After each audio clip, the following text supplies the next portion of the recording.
Good morning. Hey, it's Music Monday. We're going to be celebrating by reading a fun book, and then we're going to have a fun activity for you guys to do after.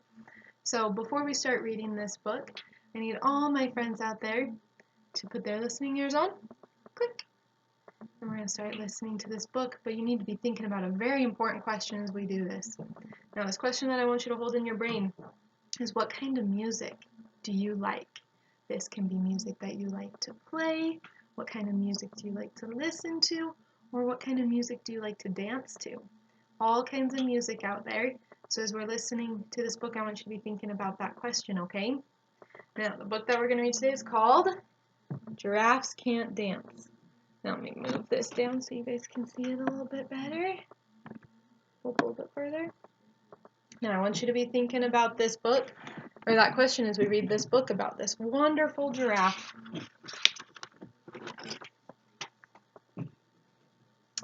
Gerald was a tall giraffe whose neck was long and slim, but his knees were awfully crooked and his legs were rather thin.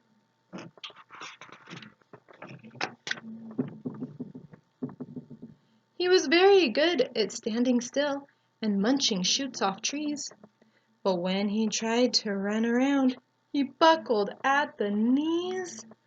Oh no, what happened? Crash!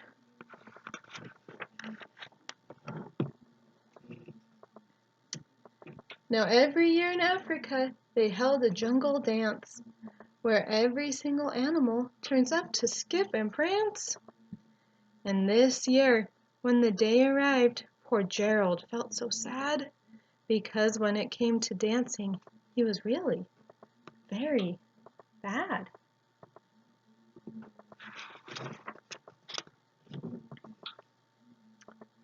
The warthogs started waltzing, and the rhinos rock and rolled.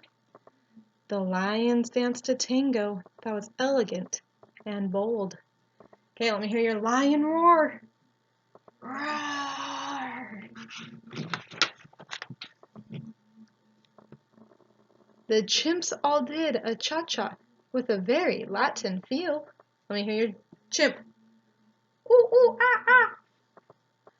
And 8 baboons then teamed up for a splendid Scottish reel.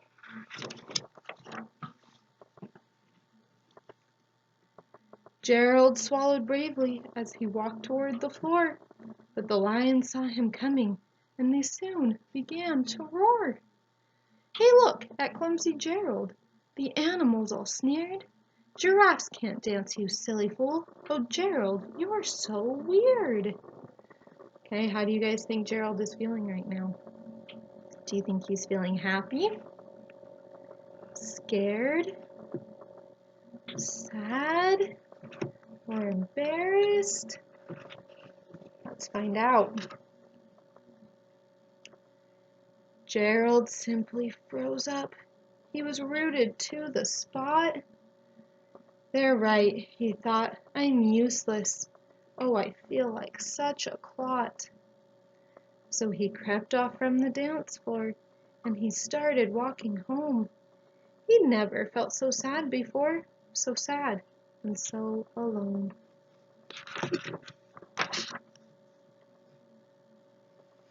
Then he found a little clearing, and he looked up at the sky. The moon can be so beautiful, he whispered, with a sigh. Excuse me, coughed a cricket, who'd seen Gerald earlier on. But sometimes when you're different, you just need a different song.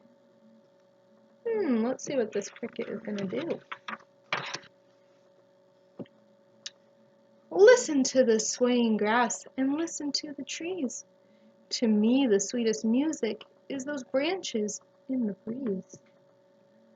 So imagine that the lovely moon is playing just for you. Everything makes music if you really want it to.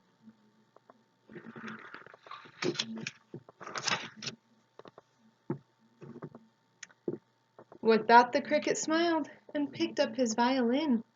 Then Gerald felt his body do the most amazing thing. His hoofs had started shuffling, making circles on the ground. His neck was gently swaying, and his tail was swinging round. Look at Gerald dancing. His tail is moving, neck is swinging. He threw his arms out sideways, and he swung them everywhere. Then he did a backward somersault and leapt up in the air. That is a big leap. Gerald felt so wonderful. His mouth was open wide. I am dancing. Yes, I'm dancing. I am dancing, Gerald cried.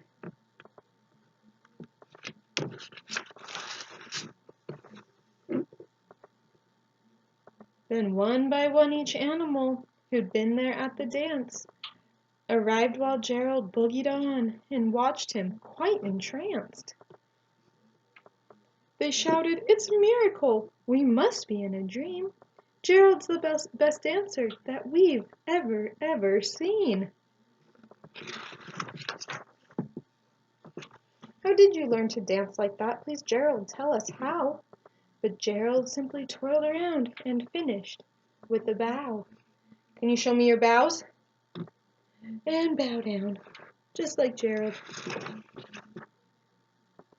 Then he raised his head and looked up at the moon and stars above. We all can dance, he said, when we find music that we love. Okay, let me move this back up.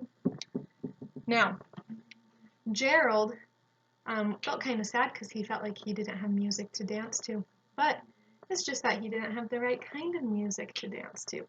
He had to find something new. So, just like Gerald, we are going to try and find music that is all around us.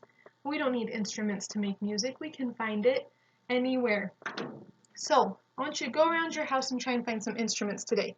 Here are some things that I thought about. Now, the first thing I thought about was that I needed something to test my instruments with.